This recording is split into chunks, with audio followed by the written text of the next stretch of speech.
আপনারা ইতিমধ্যে অবগত হয়েছেন যে গত 22 ফেব্রুয়ারি 2025 চট্টগ্রাম বিশ্ববিদ্যালয়ে 559তম বিশ্ববিদ্যালয় সিন্ডিকেট সভায় নতুন নির্মিত একটি আবাসিক হলের নামকরণ করা হয়েছে যুদ্ধাপরাধের অভিযোগে ফাঁসি হওয়া সালাউদ্দিন কাদের চৌধুরীর বাবা ফজলুল কাদের চৌধুরীর নামে। তো আমরা বাংলাদেশ ছাত্র ইউনিয়ন চট্টগ্রাম বিশ্ববিদ্যালয় সংসদ বিশ্ববিদ্যালয় প্রশাসনের এমন সিদ্ধান্তে আমরা তীব্র প্রতিবাদ জানাচ্ছি। তো এখন আমি আজকের যে সংবাদ সম্মেলন, এই সংবাদ সম্মেলনের এই যে কপি এটা পাঠ করার জন্য আমি আহ্বান জানাচ্ছি বাংলাদেশ ছাত্র ইউনিয়ন চট্টগ্রাম বিশ্ববিদ্যালয় সংসদের সাধারণ সম্পাদক ইফাজউদ্দিন আহমদ। ধন্যবাদ।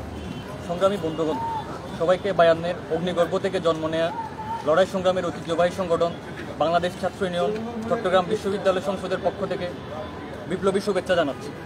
বন্ধুগণ, আপনারা জানেন গত 22 ফেব্রুয়ারি 2025 বিকেলে 559তম বিশ্ববিদ্যালয়ের এক সিন্ডিকেট সভার সিদ্ধান্ত অনুযায়ী নতুন নির্মিতব্য আবাসিক হলের নাম রাখা হয়েছে যুদ্ধাপরাধের অভিযোগে ফাঁসি হওয়া সালাউদ্দিন কাদের চৌধুরীর বাবা ফজলুল কাদের চৌধুরীর নামে।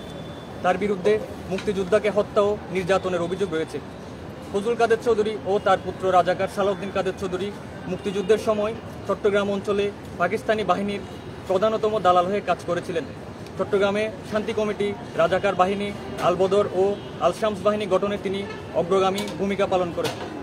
71-এর 25শে মার্চ রাতে পাকিস্তানি মিলিটারি বাহিনী গণহত্যা শুরু করার পর মুসলিম লীগের শীর্ষ নেতা মালিক মোহাম্মদ কাসিমকে সাথে নিয়ে ফজলুল কাদের চৌধুরী গভর্নর টিক্কা খানের সাথে দেখা করে কিভাবে পাকিস্তানি মিলিটারি বাহিনীকে সহযোগিতা করা যায় এবং তৎকালীন পূর্ব বাংলার স্বাধীনতার সংগ্রাম ধূলিসাৎ করা যায় তা নিয়ে আলোচনা করেন। বন্ধুগণ, এখানেই শেষ নয়। ফজলুল কাদের চৌধুরী তার বুটসিলের বাড়িটি চট্টগ্রামে মুক্তিযোদ্ধাদের নির্যাতনের কেন্দ্র হিসেবে ব্যবহৃত হতো। আমাদের প্রাণপ্রিয় চট্টগ্রাম বিশ্ববিদ্যালয় চট্টগ্রাম শহরের সিআরবি এলাকায় স্থাপিত হওয়ার প্রস্তাবনা ছিল, কিন্তু স্বাধীনতা বিরোধী ফজলুল কাদের চৌধুরী তৎকালীন পাকিস্তানের সামরিক শাসক আইয়ুব খানকে এই বিশ্ববিদ্যালয় শহরে স্থাপন না করার পরামর্শ দেন, যাতে আন্দোলনে বিশ্ববিদ্যালয়ের শিক্ষার্থীরা সহজে অংশগ্রহণ করতে না পারে। 1971 সালের 18 ডিসেম্বর নৌযানে দেশ হতে পালিয়ে যাওয়ার সময় আনোয়ারা উপজেলায় গহিরা উপকূলে মুক্তিযোদ্ধাদের হাতে ধরা পড়ে। মুক্তিযুদ্ধের সময় বাঙালির বিরুদ্ধে ভয়াবহ মানবতা বিরোধী অপরাধ সংগঠনের অভিযোগে তাকে ঢাকা কেন্দ্রীয় কারাগারে বন্দী করা হয়। সংগ্রামী বন্ধুগণ, বাংলাদেশের ছাত্র জনতা ও মেহনতি মানুষ দেশের মুক্তির সংগ্রামের জন্য আত্মত্যাগ স্বীকার করেছেন। দেশের লক্ষ লক্ষ মানুষের জীবনের বিনিময়ে 1971 সালে আমরা স্বাধীন সার্বভৌম একটি দেশ পেয়েছিলাম। লক্ষ লক্ষ মা বোন সম্ভ্রম, আত্মত্যাগ ও কঠিন লড়াইয়ের মাধ্যমে অর্জিত হয়েছে স্বাধীন বাংলাদেশ। যে মানুষটি কখনো চায়নি বাংলাদেশ নামে একটি রাষ্ট্রের জন্ম হোক এবং যিনি সরাসরি মুক্তিযোদ্ধাদের হত্যার সাথে জড়িত ছিল, তার নামে চট্টগ্রাম বিশ্ববিদ্যালয়ে নতুন নির্মিতব্য আবাসিক হলের নাম প্রস্তাব করার সিদ্ধান্ত বাংলাদেশের মুক্তিযুদ্ধের চেতনার সাথে সাংঘর্ষিক।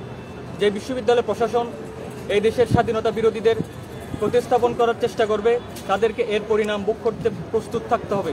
অবিলম্বে প্রস্তাবিত আবাসিক হলের নাম স্বাধীনতা বিরোধী ফজলুল কাদের চৌধুরীর নাম বাতিল করে উক্ত হলের নাম স্যার জামাল নজরুল ইসলামের নামে ঘোষণা করতে হবে। স্যার জামাল নজরুল ইসলাম হচ্ছে চট্টগ্রাম বিশ্ববিদ্যালয়ের সাবেক শিক্ষক ছিলেন। ওনার হচ্ছে পৃথিবীব্যাপী হচ্ছে রিসার্চ আছে, তো সেই দিক দিয়ে আপনার স্যারের নাম হচ্ছে প্রস্তাব করলাম। আচ্ছা, আর একটা হচ্ছে যে ধরেন আপনারা এই যুদ্ধাপরাধের নাম বাতিলের জন্য আপনারা বিশ্ববিদ্যালয়ের প্রশাসনকে কোনো রকম নোটিশ বা কোনো রকম আপনাদের পক্ষ থেকে কোনো প্রতিবাদ জানিয়েছেন কিনা? জি, আমরা হচ্ছে গতকালকে বিশ্ববিদ্যালয় প্রশাসনের সাথে হচ্ছে দেখা করেছিলাম। আমরা হচ্ছে একটা স্মারকলিপি পেশ করেছি। ওনারা হচ্ছে এ ব্যাপারে ব্যবস্থা নেবেন বলে আমাদের আশ্বস্ত করেছেন। স্মারকলিপি কাকে দিয়েছেন? কাকে দিয়েছেন আপনারা? প্রক্টর স্যারকে দিয়েছিলাম আমরা।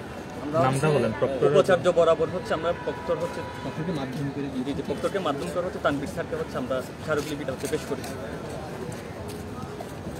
এমনি কোনো আপনাদের আলটিমেটাম আছে কিনা? হচ্ছে আপনারা বলছেন হচ্ছে অবিলম্বে এটা বাতিল করেন। অবিলম্বে বলতে আপনারা কতদিন যাচ্ছেন বা এই প্রসেসটা আপনারা কী করছেন?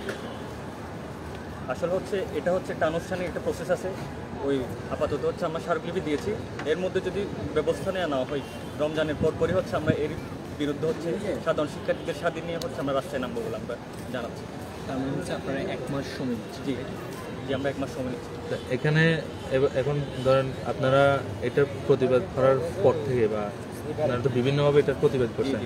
আপনাদের উপর এখন পর্যন্ত অন্যান্য কোনো রাজনৈতিক দলের পক্ষ থেকে আপনারা প্রেশার বা চাপ বা কোনো রকম হুমকি ধমকি কোনো কিছু পেয়েছেন কিনা? না, আপাতত হচ্ছে আমরা এরকম কোনো চাপ পাইনি। অন্য কোনো রাজনৈতিক সংগঠন কি আপনাদের সাপোর্টে আছে বা সাপোর্ট দিয়েছে কিনা, বা নৈতিক সাপোর্ট যেটা বলি এরকম কিছু বলেছেন? কারণ চট্টগ্রামে হচ্ছে কেউ সাপোর্ট করেনি, কিন্তু হচ্ছে আমাদের সেন্ট্রাল থেকে হচ্ছে আমাদের সাপোর্ট করেছে অন্যান্য রাজনৈতিক সংগঠন। এখানে আরেকটা বিষয় আছে, এই আপনারা হয়তো জানেন যে গণতান্ত্রিক ছাত্রজোট, যেটা এই বর্তমানে হচ্ছে ক্রিয়াশীল একটা প্রগতিশীল ছাত্রজোট। তো এই ছাত্রজোটও হচ্ছে তারা এটার প্রতিবাদে হচ্ছে তাদের কেন্দ্রীয় কমিটির পক্ষ থেকে হচ্ছে একটা প্রেস বিজ্ঞপ্তি দেওয়া হচ্ছে আর কি। সংগতি ছিল গণতান্ত্রিক ছাত্রজোটের পক্ষ থেকে। উনি হচ্ছে ফজলুল কাদের চৌধুরী, যিনি হচ্ছে সরাসরি বলতে চাচ্ছেন হচ্ছে যে মানে এক আজকের দেড় আপনাদের- মিনিটের মতো ওনার একটা ভিডিও ক্লিপ হ্যাঁ, আজকের সংবাদ সম্মেলনের মূল উদ্দেশ্য এবং তার বিরুদ্ধে ওনার নাম উল্লেখ করে একটা ছোট করে একটা বিবৃতি।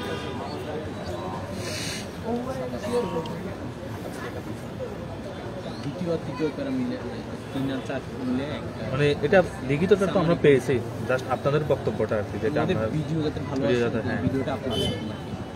তো এই মূলত চট্টগ্রাম বিশ্ববিদ্যালয় প্রশাসন এই ছাত্রদের যে আবাসিক হল নির্মাণ করার যে সিদ্ধান্ত নিয়েছে, তো এই আবাসিক হলটি হচ্ছে এই ফজলুল কাদের চৌধুরীর নামে হচ্ছে নামকরণ করার সিদ্ধান্ত নিয়েছে। এবং এই আমরা জানি যে ফজলুল কাদের চৌধুরী বাংলাদেশের এক মুক্তিযুদ্ধের বিরোধিতা করেছিলেন, এবং মুক্তিযোদ্ধাদের হত্যা এবং নির্যাতন করার বিভিন্ন ধরনের অভিযোগ রয়েছে তার বিরুদ্ধে, যার কারণে এই বিশ্ববিদ্যালয় প্রশাসনের এই সিদ্ধান্তকে আমরা মুক্তিযুদ্ধের যে চেতনা এবং এই বাংলাদেশের সাধারণ মানুষের যে আত্মত্যাগ তার সাথে সাংঘর্ষিক বলে আমরা মনে করি, যার কারণে আমরা এই সিদ্ধান্তের তীব্র নিন্দা জানাই। আপনার নাম এবং আপনার পদবিটা কি বলেন? আমার নাম হচ্ছে সুদীপ্ত চাকমা, বাংলাদেশ ছাত্র ইউনিয়ন চট্টগ্রাম বিশ্ববিদ্যালয়ের সভাপতি হিসেবে দায়িত্ব পালন করছি।